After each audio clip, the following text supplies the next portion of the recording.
প্রাণ কেড়েছে বালিগঞ্জের শুভজিৎ মালির। শুভজিৎ মালির পরিবারে এই মুহূর্তে শোকের ছায়া ভেঙে পড়েছে। পরিবারের সব সদস্যরা কাজের জন্য গিয়েছিলেন শুভজিৎ মালি শিলিগুড়িতে, কিন্তু বাড়ি আর ফেরা হলো না শুভজিতের। দেখতে পাচ্ছেন পরিবারের সদস্যরা কান্নায় ভেঙে পড়েছেন।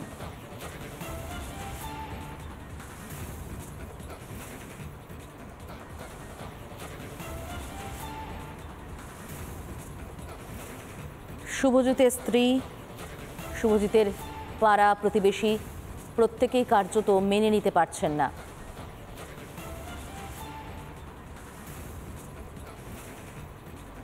ছাড়া আমরা আমরা অন্ধ, আমরা পথে বসে গেছি, আমাদের আর কেউ নেই। আমি আর জানি না কি করে বুঝতে পারছি। একটু শান্ত হন, আমি ওকে চাই। কি বলেছিল লাস্ট কথা কি হয়েছিল? তুমি কেক আনবে না, আমি কেক নিয়ে বাড়ি ফিরবো, তোমরা রেডি হয়ে থাকবে, মেয়েকে নিয়ে নাচের প্রোগ্রামে যাব, কেক কাটবো, ঘুরতে যাব, এই বলেছিল আমাকে। আর 8:30টায় বাড়ি ঢুকে যাবে। মেয়ের জন্মদিন উপলক্ষেই তো তাড়াতাড়ি আসতে চেয়েছে। হ্যাঁ, ও মেয়ের এসে কেক কাটবে মেয়ের সাথে, মেয়েকে কথা দিয়েছে। মেয়েকে নিয়ে নাচ প্রোগ্রাম ছিল কাল, মেয়েকে নিয়ে প্রোগ্রামে যাবে, ঘুরতে যাবে, সব কথা দিয়েছিল। আমাকে বলেছিল খিচুড়ি ডাকতে, এসে খিচুড়ি খাবে। আমি সব করে বসে আছি, আমার মানুষ আসেনি। আমি এখনও তার জন্য অপেক্ষা করছি। আমি ঘন মনে বসে আছি, ও আসবে, কথা দিয়েছে আসবে।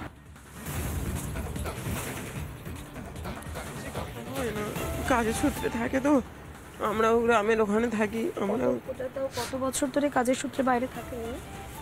না, উনি যাওয়া আসা করে। যাওয়া আসা করে?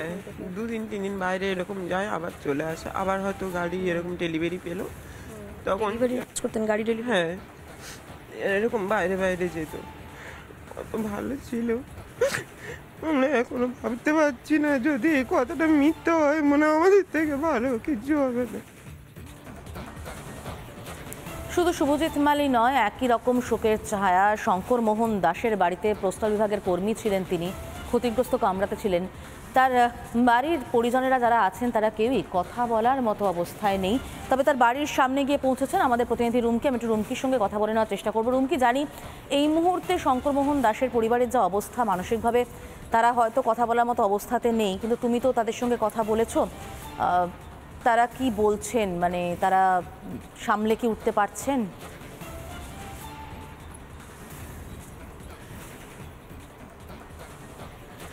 একেবারে সমাদৃতা, আমি এই মুহূর্তে শঙ্করমোহন বাবুর বাড়ির সামনে এসে পৌঁছেছি। তার পরিবার কার্যত কান্নায় ভেঙে পড়ছে, তার স্ত্রী কান্নায় ভেঙে পড়েছেন এবং কথা বলার মতো পরিস্থিতিতে তিনি নেই। তবে এই মুহূর্তে তার কাকাকে আমি পেয়ে গিয়েছি, তার সঙ্গে একটু কথা বলে নেওয়ার চেষ্টা করবো। আমি জানি এই মুহূর্তে যা পরিস্থিতি রয়েছে তাতে আপনাদের কথা বলার মতো সিচুয়েশন নেই, তবু একটু জানতে চাইবো যে শঙ্করবাবু ঠিক কী কারণে গিয়েছিলেন এবং এই মুহূর্তে ও কাজ করতো আরএমএসে, রেল এমএস সার্ভিসে, পোস্টালের একটা অংশ ওই ওখানে ছিল পার্সেল। ওখানে কাঞ্চনজঙ্ঘাতে গিয়েছিলো রবিবার দিন 6:35 টাইম ছিল। রাত্রিরে ওখানে পৌঁছেছে, বিকালবেলা পৌঁছেছে। এবার পরের দিন সকালবেলা উঠেছে। ওঠার পরে মানে আমাদের ওর বউর সাথে কথা বলেছে। কথা বলার পরে তারপরেই অ্যাক্সিডেন্ট হয়। ওনার সঙ্গে কি কোনো রকম যোগাযোগ হয়েছিল সেই সময়? কিছু বলেছে? শুনুন, অনেকভাবে জায়গায় আমরা শিয়ালদায় গেছি, হেল্পলাইন কোনো হেল্প করেনি। তারপরে আমাদের জানাশোনা একজন ছিল, সে ওই নর্থ বেঙ্গলে থাকে, তার সাথে যোগাযোগ হয়। সে বলে মামা তো পাচ্ছি না খবর। তারপরে ওখানে তো জিআরপি ঘিরে রেখেছে জায়গাটা, ওখানে কাউকে ঢুকতে দিচ্ছে না, বলে হসপিটালে যান। হসপিটালে হয় না। আর হসপিটালে আমার শেষদার মেয়ে ওখানে মেট্রন ছিল, কিছুদিন আগেও থেকে এখন মুর্শিদাবাদে চলে এসছে। ও মোটামুটি হসপিটালটা ভালো জানে, যোগাযোগ আছে। তো ওখান থেকেও ছবি টবি সব নিয়ে করেছে, ওখান থেকে জানা যায়। তারপরে ছোট ছেলে, ও থাকে ইন্দোরে চাকরি, না ওটা মনে হয় রাজস্থানে, মনে হয় ইন্দোর। ওইখান থেকে ফোন করেছে, ফোন করার সেই ফোনটা তুলেছে, তখন রেস্কিউ টিম যে ছিল সে তুলেছে, বলেছে এরকম আপনি তাড়াতাড়ি চলে আসুন। তখন কনফার্ম হয়ে গেছে যে মারা গেছেন। তারপরে ওনার সঙ্গে শেষ কখন কথা হয়েছিল? ওই গাড়ি ছাড়ার পরেই ওর মিসেসের সাথে স্বপ্নার সাথে কথা হয়েছে। ওনার নাম স্বপ্না দাস হচ্ছে ওনার স্ত্রী। ওনার সাথে কথা হয়েছে, কিন্তু তারপরে কোনো যোগাযোগ নেই। ফোন করে যাচ্ছে, ফোন লাগে। হ্যাঁ, মানে ধাক্কা খাওয়ার পরে ফোনটা ছিটকে পড়ে গেছে। তো রেস্কিউ টিম ওরা ধরে তখন ওই ছেলেকে বলেছিল যে এরকম আপনি তাড়াতাড়ি চলে আসুন।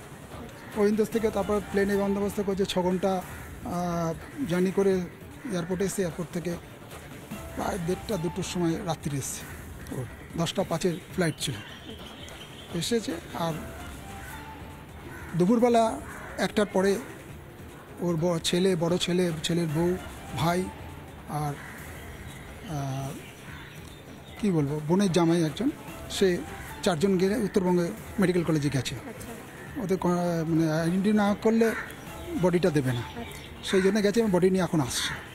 এই দুটোর মধ্যে 1-2টোর মধ্যে চলে আসার কথা, কেননা লাস্ট আমাদের কথা হয়েছিল বহরমপুর এসে গেছে, ওখান থেকে ঘন্টা 4-এর মতন রাস্তা। তখন আমাদের ধরুন 10টা এরকম ছিল, সেই হিসাবে 12টা 1টা থেকে 2টোর মধ্যে আসার কথা। পরিবারের যিনি রয়েছেন ওনার স্ত্রী কি বলছে? ও কান্নাকাটি, যেই আছে কান্নাকাটি করছে। আমাদের রিলেটিভ বিরাট ফ্যামিলি তো আমাদের, হ্যাঁ। তাছাড়া ওর বাপের বাড়ি আছে, যারা আসছে সে কান্নাকাটি জুড়ে দিয়েছে।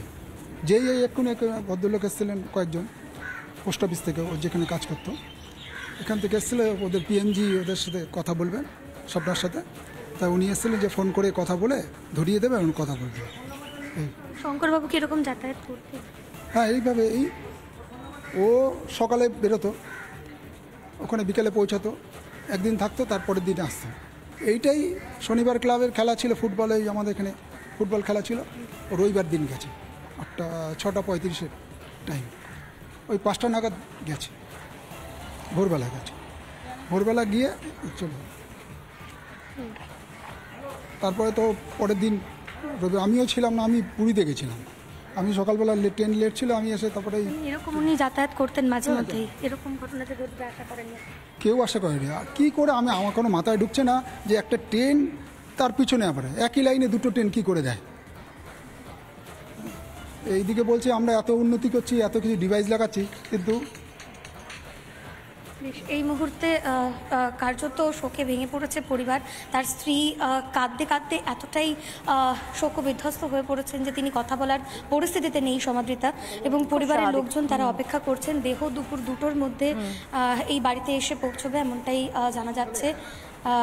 খুব স্বাভাবিক রুমকি, বুঝতে পারছি নিঃসন্দেহে কথা বলার মতো অবস্থা ওনারা নেই। আপাতত তোমাকে ধন্যবাদ। তার মধ্যে যেটুকু তুলে ধরলেন আমরা বোঝার চেষ্টা করলাম। আমি দর্শকদের জানিয়ে রাখতে চাইব, শঙ্কর মোহন দাস তার আত্মীয়রাই গতকাল শিয়ালদা স্টেশনে পাগলের মতো খুঁজছিলেন কোনো একটা খবরের জন্য, তাদের আত্মীয়র খবরের জন্য, এবং তখন সৈকত আমাদের প্রতিনিধি তাকে সাহায্য করার চেষ্টা করেন। তার ছবি আমরা চেষ্টা করি সার্কুলেট করার, কোনোভাবে খবর যদি পাওয়া যায় তার, তবে এইরকম একটা খবর আমাদের পেতে হবে বা দিতে হবে, সেটা নিঃসন্দেহে আমরাও ভাবিনি। একই সঙ্গে আপনাদের জানিয়ে রাখতে চাইব যে শঙ্কর মোহনবাবুকে ফেরানো যায়নি, শঙ্কর মোহনবাবু ফিরতে পারেননি। যেভাবে আপনাদেরকে দেখালাম যে আরও একজনও ফিরতে পারেননি, তবে বালিগঞ্জের সূর্যশেখর পণ্ডা মৃত্যুর মুখ থেকে ফিরেছেন।